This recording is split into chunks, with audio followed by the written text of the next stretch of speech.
बिस्मिल्लाहिर्रहमानिर्रहीम। हमारी जो डिस्कशन चल रही थी अबाउट डायबिटीज़ और एंटी डायबिटिक ड्रग्स, उसमें हमारे पास आज की जो पहली ड्रग है उसको हम डिस्कस करेंगे, that is called as metformin. पिछले कुछ लेक्चर्स में हम इंसुलिन को ऑलरेडी डिस्कस कर चुके हैं, जो कि एक एंटी डायबिटिक ड्रग के तौर पे इस्तेमाल होती है। आज का जो हमारा टॉपिक है वो है मेटफॉर्मिन, जो कि बेसिकली एक ग्लूकोफेज है। ग्लूकोफेज का मतलब कि अगर हमारी बॉडी में कहीं पे ग्लूकोज उसको मिलता है तो ये उसको ख़त्म कर देती है।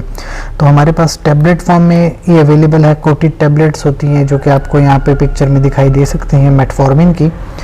फार्माकोलॉजी बेसिकली इसकी क्या होती है कि ये ड्रग बेसिकली क्या करती है कि जो हमारे पास हेपेटिक ग्लूकोज प्रोडक्शन, यानी जो हमारे पास लिवर के थ्रू ग्लूकोज प्रोड्यूस होता है हमारी बॉडी में, पहली बात तो ये उसको ख़त्म कर देती है।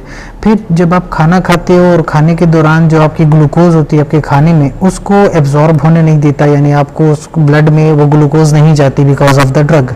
फिर उसके बाद जब हमारे बॉडी में जो इंसुलिन बनती है तो ग्लूकोज जब आती है तो ये इंसुलिन और ग्लूकोज आपस में बाइंड कर लेते हैं और जो टारगेट टिश्यू है उसमें इंसुलिन की सेंसिटिविटी को बढ़ा दिया जाता है ताकि जितनी भी ग्लूकोज हो इंसुलिन उसके साथ बाइंड करे और जो है ग्लूकोज ख़त्म कर दी जाए। तो देखा जाए इस ड्रग की डोजेज फॉर्म्स और स्ट्रेंथ के हमारे पास किसकी फॉर्म में ये अवेलेबल है, तो टैबलेट इमीडिएट रिलीज में, यानी कि आपने खाना खाया और फ़ौरन से आपने टैबलेट खा ली, इमीडिएटली रिलीज हो गई, या खाना जब आप खा रहे हो उसके बिल्कुल पहले आपने ये टैबलेट खाई तो ये इमीडिएटली आपके ब्लड में आ जाती है। 500 mg, 800 mg, 850 mg और 1000 mg की टैबलेट्स आती हैं। एक होती है टैबलेट एक्सटेंडेड रिलीज, यानी आपने टैबलेट खाई और उसका जो असर है वो एक लंबे अरसे तक आता है, तो इसमें जो है एक्सटेंडेड रिलीज कहते हैं। 500 mg, 750 mg और 1000 mg की टैबलेट है। फिर ओरल सोल्यूशन है हमारे पास जो कि 100 mg पर ml आता है। फिर ओरल सस्पेंशन अवेलेबल है एक्सटेंडेड रिलीज में, जो कि एक लंबे अरसे तक उसका इफेक्ट आता है। 47.31 ग्राम पर 473 ml की फॉर्म में आता है ये। तो ये डिफरेंट डोजेज फॉर्म्स और इसकी डिफरेंट स्ट्रेंथ हमारे पास अवेलेबल है।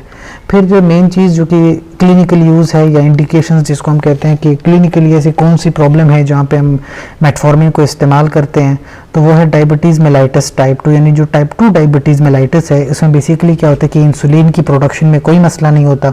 इंसुलिन दरअसल नॉर्मल रिलीज़ हो रही होती है, लेकिन जब इंसुलिन ग्लूकोज को बाइंड करती है तो उसको डिफरेंट ऑर्गन्स में स्टोर नहीं कर पाती और वो ग्लूकोज ब्लड में ही रह जाती है, तो इसको टाइप 2 डायबिटीज़ मेलाइटस कहते हैं।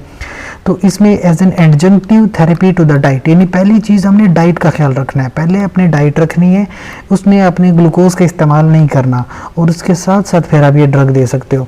तो इमीडिएट रिलीज में ड्रग देते हैं। इनिशियल थेरेपी देखी जाए तो 500 mg पर ओरल देते हैं एवरी 12 आवर्स, यानी दिन में 2 बार, या फिर आप 850 mg देते हो दिन में 1 बार खाने के साथ 850 mg, ये एक हो सकती है इनिशियल जो इसकी मेंटेनेंस डोज है।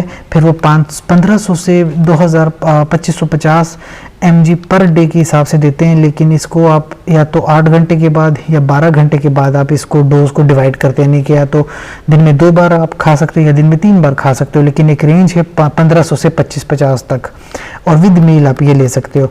याद रहे कि एक दिन में 25-50 mg पर डे से आपने इसकी डोज नहीं बढ़ानी होती, वरना फिर इसके एडवर्स इफेक्ट आ सकते हैं, जो है हाइपोग्लाइसीमिया की तरफ बंदा जा सकता है।